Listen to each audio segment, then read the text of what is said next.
en deux, n'est-ce pas? Comme un boulevard.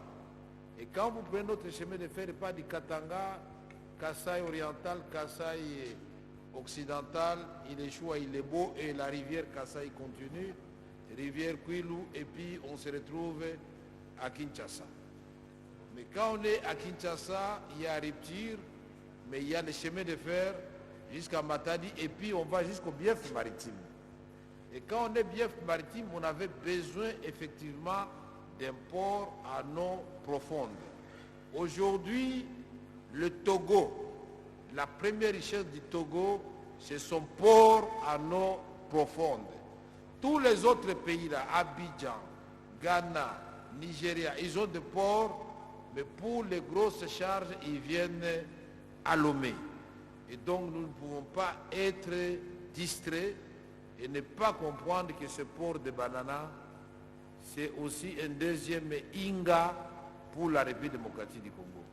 Et les députés que nous sommes, battez-vous pour ce port qui n'est pas seulement le port de Bakongo, c'est le port de la République démocratique du Congo.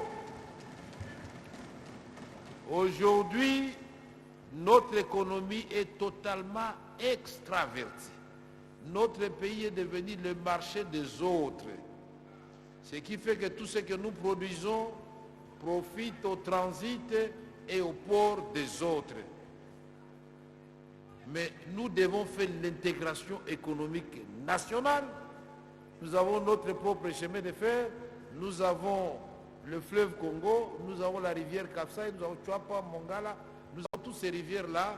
Une fois draguées, balisées, le Congo, comme l'avait dit le ministre de Tanzanie, c'est 14 000 kilomètres. C'est déjà plus de 14 provinces qui sont totalement désenclavées.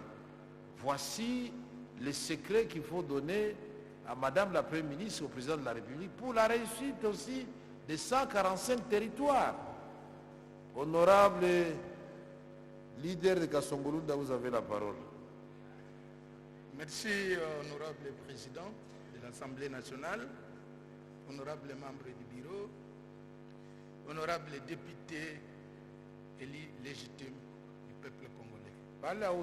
Je prends la parole en tant que député élu de la circonscription de Kasongolunda. Je commence par me présenter, excusez-moi, c'est honorable Mamboula Ombemba Tade, député élu de la circonscription de Kasongolunda dans la province d'Ikwangu.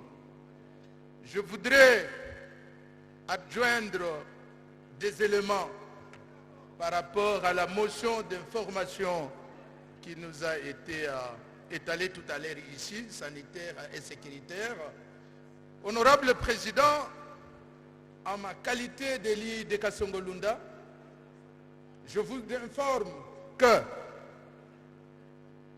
l'épidémie qui s'est déclenchée dans mon territoire, dans la zone de santé de Panzi, c'est dû beaucoup plus à l'insuffisance alimentaire.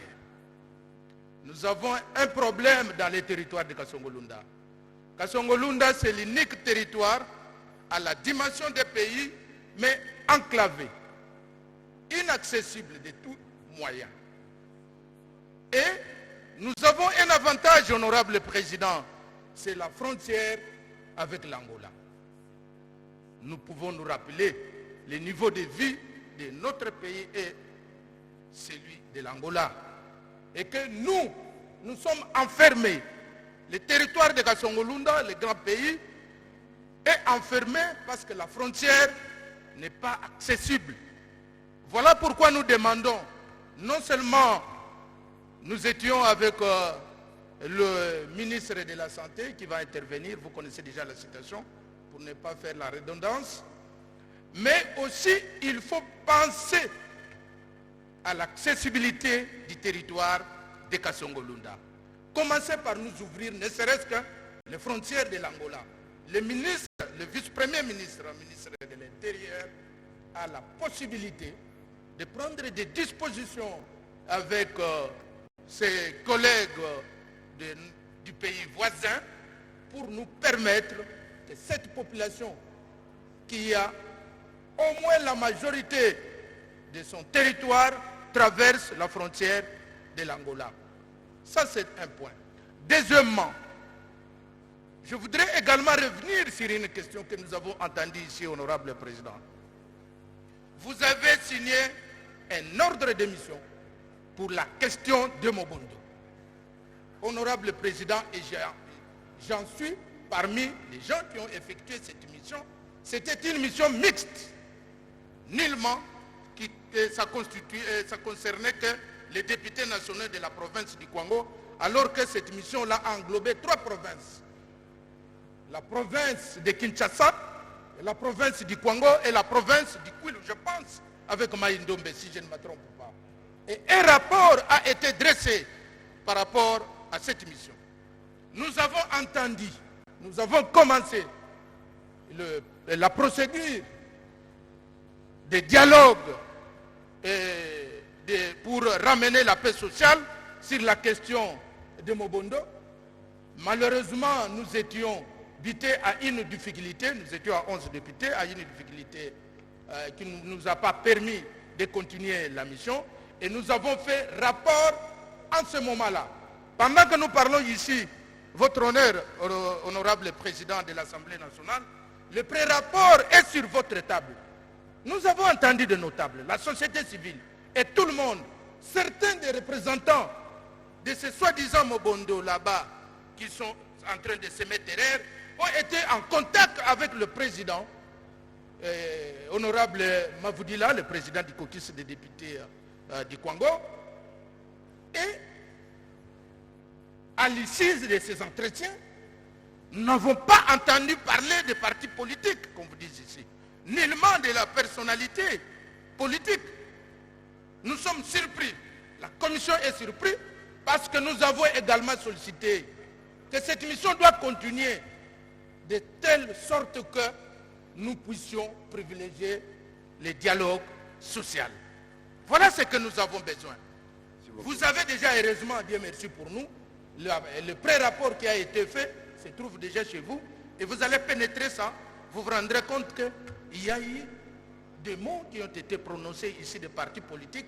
Moi, je me réserve que notre population puisse tomber dans cette erreur-là qui nous suivent, pour que nous puissions rectifier ce qui a été dit ici par notre collègue député national, qui faisait partie aussi de la commission avec nous. Voilà la raison qui m'a amené, honorable président. Honorable. Et nous vous demandons, honorable président, notre demande est déjà sur votre table, parce que nous devons continuer, et ces gens-là demandent à ce que nous puissions nous mettre tous autour de la table pour ne pas stigmatiser, parler des individus, encore moins des partis politiques, j'ai dit. Merci, honorable Tadé. Merci beaucoup. Effectivement, je confirme que votre demande est sur ma table. Honorable, vous avez la parole. Est-ce que les gens savent que Kasongolunda, sur le plan de la superficie, c'est 26 000 km², exactement comme presque le Rwanda, je pense. Hein? Mais c'est le deuxième territoire de la République démocratique du Congo après Bafouassende. Continuez. Je parle de l'étendue. Je ne parle pas de la démographie. Merci, honorable président, pour la parole m'accordée. Allez à haute voix, mon frère. Je suis l'honorable Enoch Batsotsi Nyamwisi, élu du territoire de Beni. Honorable président, la motion d'information, puisque ce matin même, au-delà de ce que le collègue Kambale de Beni a dit, sur l'axe Eringeti-Kainama, il y a 15 de nos compatriotes qui ont été kidnappés par les rebelles ADF.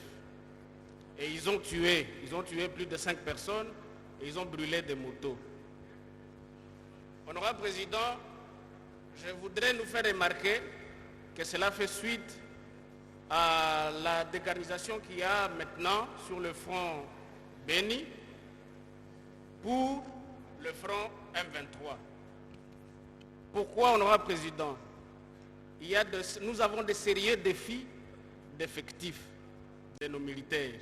Ça, ce n'est pas un secret, honorable président. Aujourd'hui, honorable président, nous sommes en opération avec l'armée ougandaise, les UPDF, dont nous saluons le travail d'ailleurs. Président, si le massacre s'accélère aujourd'hui, c'est puisqu'il n'y a plus de militaires non FARDC chez nous à Beni. Pourquoi, honorable président? Je sais que vous avez de très bons rapports avec l'Ouganda. D'ailleurs, tout récemment, vous avez envoyé une délégation de quelques députés en Ouganda, dont Maman Magui Rokabouba, l'honorable Lambert Mende. Nous saluons. Mais nous souhaitons que ce bon rapport-là continue et que très prochainement, si vous voulez bien, honorable président, nous vous sollicitons de prendre langue avec le président ougandais pour que soient renforcés les militaires UPDF sur les fronts ADEF. Aujourd'hui, nous avons de sérieux problèmes d'effectifs, je l'ai dit, et je sais que ce problème ne va pas se résoudre en 2 ou 3 jours. Mais aussi, honorable président, pendant que nous serons en train de nous faire aider par d'autres militaires, il est important que maintenant nous soyons en train de former nos propres militaires, puisqu'on ne va pas continuer éternellement à demander de l'aide à des pays voisins, à sous-traiter notre sécurité. Il est donc important que pendant que des pays voisins amis nous aident, que nous soyons en train de former, puisque j'ai l'impression que, honorable président, nous rêvons et ce n'est pas sérieux pour un si grand pays comme le Congo. J'ai dit président. Merci, honorable Enoch Nyamwisi. Honorable Belembe, vous avez la parole. Vous allez être bref comme d'habitude, n'est-ce pas?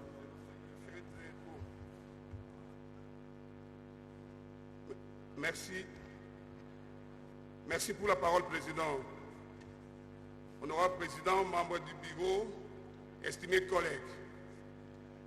Depuis 3 mois, les territoires de mon